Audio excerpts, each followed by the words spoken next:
ABS news کے تمام ناظرین کو پیار بھرا سلام۔ امید ہے کہ آپ سبھی خیر عافیت سے ہوں گے۔ چلیے ناظرین، رمضان کے فضائل اور مسائل پر ہماری گفتگو کا سلسلہ جاری ہے اور ہمارے سوالات مفتی صاحب سے بھی باقی ہے۔ تو چلیے مفتی صاحب سے سوالات کا سلسلے کا آغاز کرتے ہیں۔ جیسے کہ میں آپ کو پھر بتا دوں، ہمارے ساتھ یہ خاص پروگرام میں ہندوستان کے مشہور معروف معناز شخصیت حضرت علامہ مولانا مفتی سید علی حسین قادری صاحب قبلہ مدظر العالی واعظ مکہ مسجد ہمارے ساتھ موجود ہیں۔ آپ کے تمام دینی اور شرعی معاملات کے جو بھی سوالات رہیں گے وہ صرف اور صرف قرآن اور احادیث کی روشنی میں ہی بتائے جائیں گے اور فقہ کے ذریعے مسائل پر بھی ضرور اس پر نظر ڈالی جائے گی اور کوئی بھی مسئلے کے اختلافات کے کوئی سوال یہاں پر ایکسیپٹ نہیں ہوں گے۔ تو آئیے ناظرین، سوالات کا سلسلہ شروع کرتے ہیں۔ مفتی صاحب سے ایک سوال یہ کہتے ہیں، جیسے کہ رمضان میں اکثر لوگ ثواب کا جو اس کا بدلہ ہوتا ہے بڑھ جاتا ہے، جیسے ایک حرف کا بدلہ بڑھ جاتا ہے، تو ویسے ہی کیا دیگر جتنے مہینے ہیں ان کا افضلیت رمضان پر ہے، یا جیسا کہ شعبان کی جو تیاری ہوتی تھی وہ افضل ہے، یا پھر رمضان کا ثواب زیادہ ہے؟ بسم اللہ الرحمن الرحیم۔ شعبان کا مہینہ اپنی اندر ایک عظمت کو رکھتا ہے، لیکن اس کی عظمتوں میں ایک عظمت یہ بھی ہے کہ وہ رمضان کا پڑوسی ہے، رمضان سے جڑا ہوا ہے۔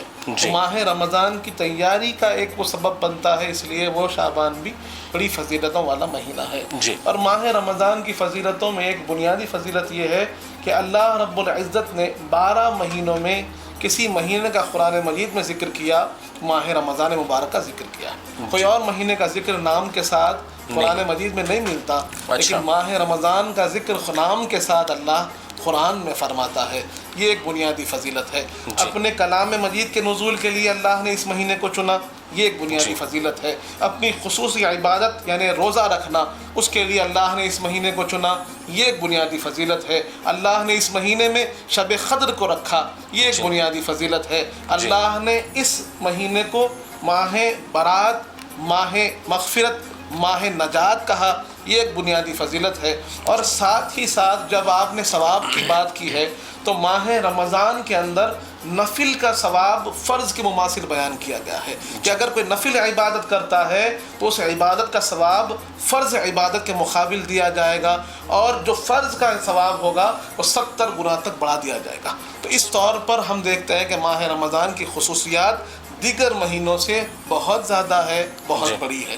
جی بے شک، سبحان اللہ۔ تو اس طریقے سے رمضان کی فضیلت اور اہمیت پر ہم سوال جواب جاری ہے۔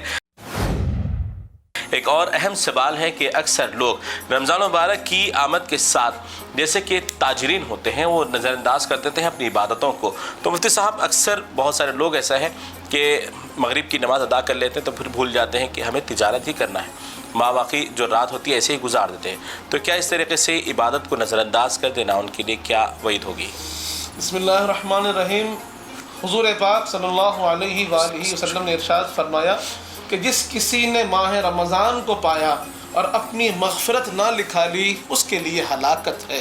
اب اس مغفرت کیسے لکھائی جائے، اس حدیث پر عمل کیسے کیا جائے، اس کے لیے حضور پاک نے دیگر احادیث میں بیان کیا۔ جیسے مشہور حدیث پاک ہے، صحیح بخاری میں یہ حدیث موجود ہے کہ حضور پاک نے فرمایا، من صام رمضان ایمانا واحتسابا غفر ما تقدم من ذنبہ۔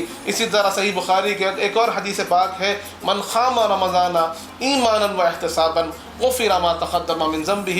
یہ دو عبادتوں کا حضور پاک نے خاص ذکر فرمایا کہ جس نے ماہ رمضان میں مکمل روزہ رکھا ایمان کے ساتھ، احتساب کے ساتھ، تو اللہ رب العزت اس کے سابقہ تمام گناہوں کو معاف کر دے گا۔ اسی طرح حضور پاک نے فرمایا جس نے ماہ رمضان کی راتوں میں قیام کیا اور اللہ کو منایا ایمان کے ساتھ، احتساب کے ساتھ، تو حضور پاک فرماتے ہیں کہ اس کے سابقہ تمام گناہوں کو اللہ معاف کر دیتا ہے۔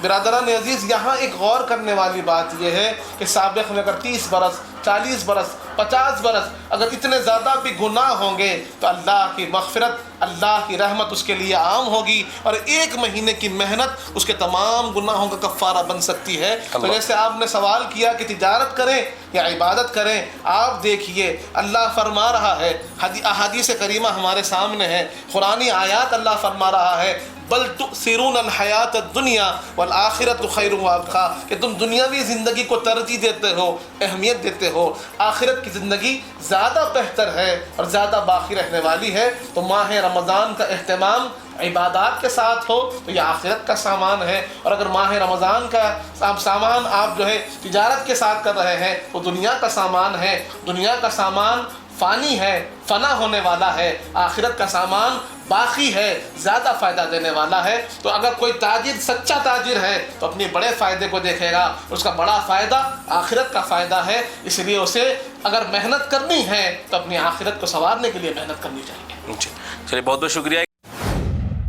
ایک اور اہم سوال کرتے ہیں، اکثر لوگوں کی ذہنیت میں بہت سارے سوالات اٹھتے ہیں انتقال کو لے کر، تو لیکن رمضان کا جیسے مہینہ آتا ہے، کسی کی اگر انتقال کی خبر سنتے ہیں تو سیدھا کہتے ہیں کہ اب یہ جنتی ہے، تو کیا اس طریقے سے رمضان میں انتقال کر جانا کیا جنت کی بشارت ہے، یا پھر اس پر قبر کے سوالات یعنی خاموش ہو جاتے ہیں؟ بسم اللہ الرحمن الرحیم۔ یہ بڑا بنیادی سوال اکثر لوگوں کے ذہنوں میں چلتا ہے، اٹھتا ہی ہے۔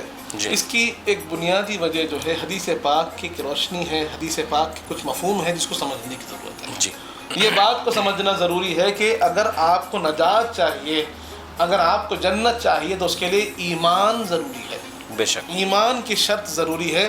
ایمان کے بعد ہی پھر سارے فضائل مراتب اور ہم کو جتنی فضیلتیں ملنی ہے ایمان کے بعد ایمان ہی کے ہے۔ بعد۔ اب حدیث پاک میں آتا ہے، حضور پاک نے ارشاد فرمایا جیسے ہی رمضان المبارک کا چاند دکھتا ہے، ماہ رمضان کا آغاز ہوتا ہے، اللہ رب العزت فرشتوں کو حکم دیتا ہے اور حکم دیتا ہے کہ جنت کے دروازوں کو کھول دیا جائے۔ فتحت ابواب الجنہ، حدیث پاک میں آیا کہ سارے جنت کے دروازے کھول دیے جاتے ہیں۔ اسی طرح بتایا گیا غلقت ابواب النار، اور تمام دوزخ کے دروازے بند کر دیے جاتے ہیں، اور بتایا گیا سلسلۃ الشیاطین کہ شیاطین جتنے شریر شیاطین ہوتے ہیں ان کو بیڑیاں ڈال کر بند کر دیا جاتا ہے۔ جی۔ اس حدیث پاک کی روشنی میں علماء سمجھاتے ہیں کہ جب جہنم کے دروازے بند کر دیے گئے، جنت کے دروازے کھول دیے گئے، تو اب جو بھی اس ماہ مبارک میں ایمان کے ساتھ اس دنیا سے رخصت ہوتا ہے جی۔ تو اللہ اپنے فضل و کرم سے اسے مغفرت عطا فرماتا ہے اور اس کا ٹھکانہ جنت کر دیتا ہے۔ اب اس کو پھر جہنم کی طرف اللہ نہیں بھیجتا۔ یہ ماہ رمضان کی برکتوں کی ایک برکت ہے، اور اللہ کی فضیلتیں، اللہ کی جو عطا کردہ رحمتیں ہیں ان رحمتوں کا ایک یہ صدقہ ملتا ہے۔ جی، تو کیا اس طریقے سے قبر کے جو سوالات منکر نکیر کے ہیں وہ بھی رک جاتے ہیں یا پھر ہوتے ہیں بعد میں؟ نہیں، یہاں یہ بات کو سوچنا ہوگا کہ قبر کا جو سوال و جواب ہے وہ حدیث پاک کی روشنی میں ثابت ہے، حضور پاک نے فرمایا ہے، اور ہم جانتے ہیں کہ جو ایمان والا ہوگا ان جوابات کو آسانی سے ادا کر دے گا۔ جیسے میں نے عرض کیا کہ ایمان شرط ہے تمام فضیلتوں کے لیے، تمام مراتب کے لیے، تو اب جو ایمان والا ہوگا قبر میں جائے گا، سوال ہوگا، تو یقیناً وہ کامیابی کو حاصل ہی کر لے گا۔ وہ ایمان کا تقاضا ہے اسے حاصل ہی ہو جاتا ہے۔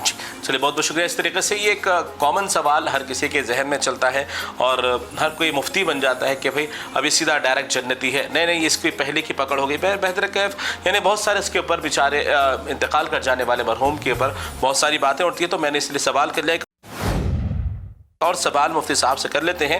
دیکھ سکے رمضان مبارک ایک عبادتوں کا مہینہ مانا جاتا ہے، اور شادی بھی ایک سنت کے مانند ہے، سنت ہے، تو اس طریقے سے کیا رمضان مبارک میں کوئی شادی کرتا ہے تو غلط کام ہے یا پھر شادی کرنا چاہیے؟ بسم اللہ الرحمن الرحیم۔ ماہ رمضان کے اندر شادی کرنے میں کوئی قباحت نہیں ہے، کوئی رکاوٹ نہیں ہے، شادی ماہ رمضان میں کر سکتے ہیں۔